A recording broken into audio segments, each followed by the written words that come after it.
Hello everyone. Now today we are going to start our next chapter on systems. In this chapter we are going to study about what is system, what are the different properties of system, and how do we classify system. So let us first define what is system.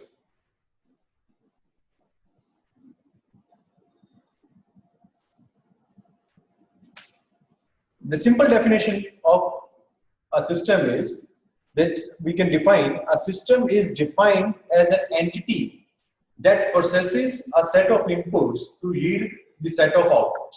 Means it is some kind of a black box in which we give inputs, it will perform some kind of operation upon that inputs and give us the outputs. So we can view a system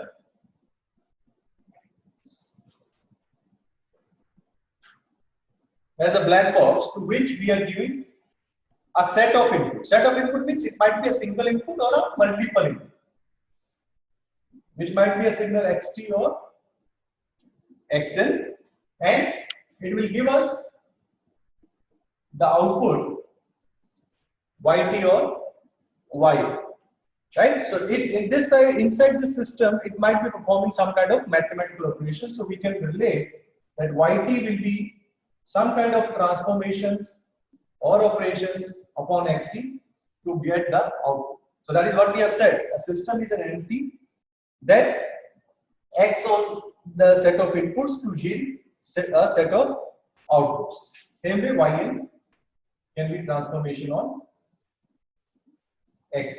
So we can write that yt is some kind of mathematical relation equal to transformation function, or some kind of relation we can write what is the actual relationship, how the output and input are related, then that can be represented by a mathematical equation, right? And sometimes we can also write that xt produces y. Now how it is being produced, this is not equal to sign, this is that how it is being produced, that depends on this function, transformation functions, right? Now we use the different names for the inputs and the output. Like we can call this as the input, we can call it as an excitation function, driving function, source, and similarly output is also known as the response of the system. That what is the response of the system or output response of the system. So that is the basic definition of system. Now there can be the multiple systems. It might be electrical system, mechanical system, physical system, hydrological system, or even a software system that are hardware based systems are mechanical and electrical based systems. Like there can be an algorithmic system also, where you are also giving some kind of input and the program or the algorithm is processing on this and it is producing some kind of output. Now next is classification of system. Now based upon the different properties of the system can be categorized into different categories. So let us see what are those.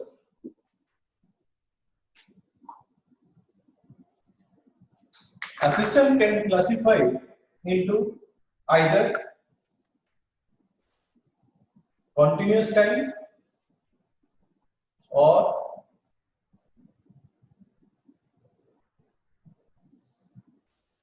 discrete time system.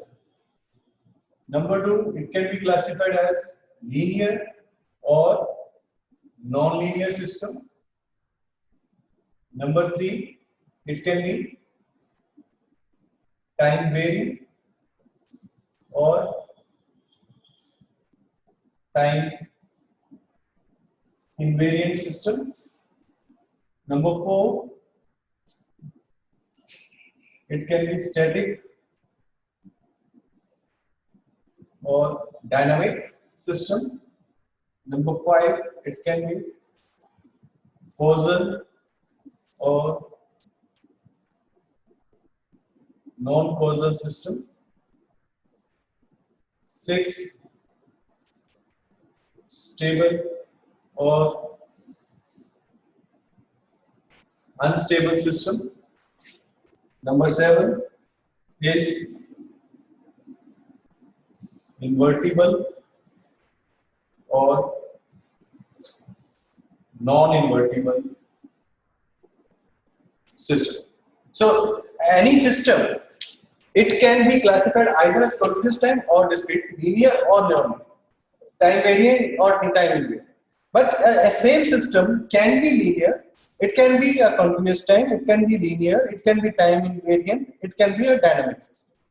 So it means it can be any one of this out of these 7, right?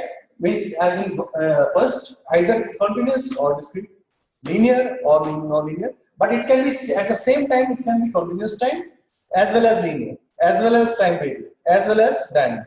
So because that depends on the different properties of the system. So let us take them one by one. So first is continuous time or discrete time system.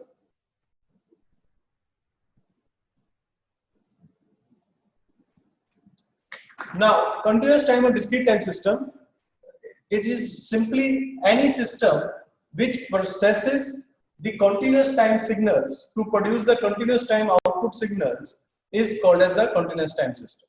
And any system which processes on discrete time input signals to produce discrete time output signals is known as the discrete time system. Right? Suppose this is the system. If we give xt, it produces yt, this is continuous time. If we give xn and we produce yn, that is discrete time, we say it is a discrete time system. Right? So that is a simple definition of any system which transforms a continuous time signal into a continuous time output signal is continuous time system. And any system which transforms discrete time input signal into discrete time output signal is called as the discrete time system. Okay. Next is linear or non-linear system.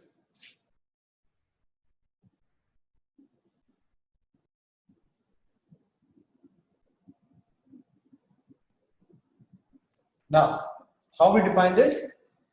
A system which obeys the principles of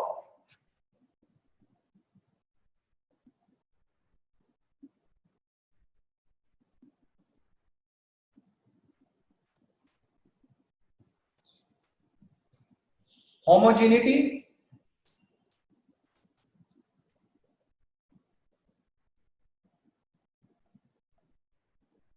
principles of homogeneity and superposition is known as a linear system. Any system which obeys these two principles is known as linear system, and a system which does not obey any one of these two or both is known as non-linear system. Now, what do we mean by homogeneity and superposition? Let us understand that first. Any system, if it produces the output yt for the input xt, it should, to obey the principle of homogeneity, it should produce the output ayt for the input ax. That means if a system produces output yt for input xt and it produces the output ayt for input axt, then it is called as that it is obeying the principle of homogeneity. Right? That means that if we give the weighted input, it should give us the weighted output with the same weight. Then we say that it is obeying the principle of homogeneity. And same way, superposition says that if it produces the output y1t for input x1t, y2t for input x1t, and to this system, if we give the input as a combination of x1t plus x2t, then it should produce the output y1t plus y2. So that is the principle of superposition. So any system which obeys both homogeneity and superposition, what it will happen? Then we say if a system is producing y1t for x1t, y2t for x2t, then for ax1t plus bx2t, it should produce ay1t plus by. That is, in another way, we can say any system which produces weighted sum of outputs for the weighted sum of inputs is known as linear system.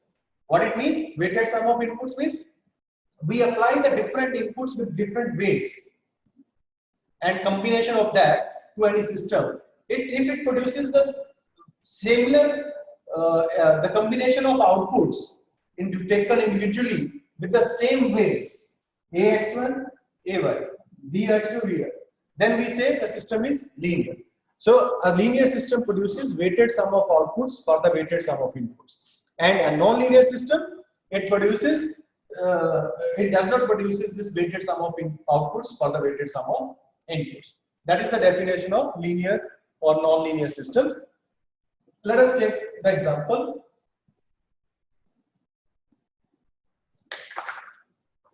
Suppose there is any system yt equals to 5xt plus 4. Now, if we look at that, it looks like the same straight line equation y equal to mx plus c. So it seems that it should be linear. But let us see whether it is actually a linear system or not. So let us assume the input is x1, then it will produce the output y1. For x2,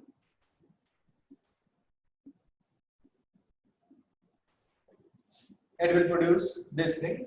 Now for the same system, let us say the x3 is the input, which is a times x1t plus b times x2. Then y3t will be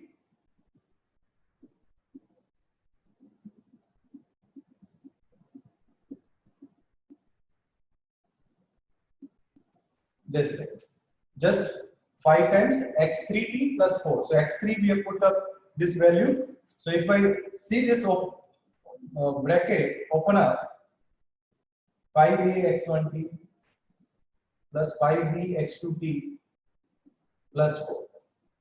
Now what should be this?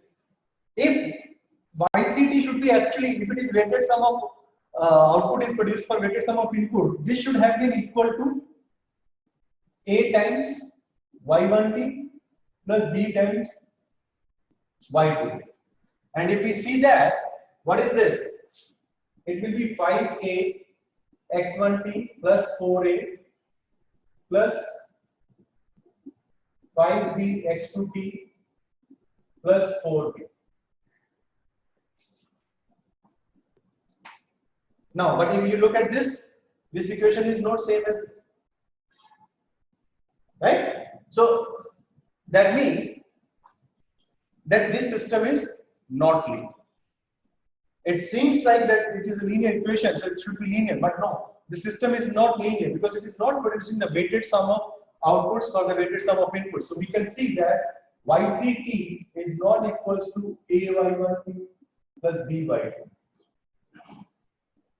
where y3t was due to x3t, a weighted sum of inputs, but ay1t plus by2 is this, and this is, so both are not equal. So we say that this system is non-linear. So like this, what we check is that whether the system is producing the weighted sum of outputs for weighted sum of inputs or not. If it is producing that, we say it is a linear system, and if it is not producing that, we say it is a non-linear system. All right. So this was how we can classify any system into linear or non-linear. So we will stop over here in this video, and we will continue with the classification in the next video. Thank you.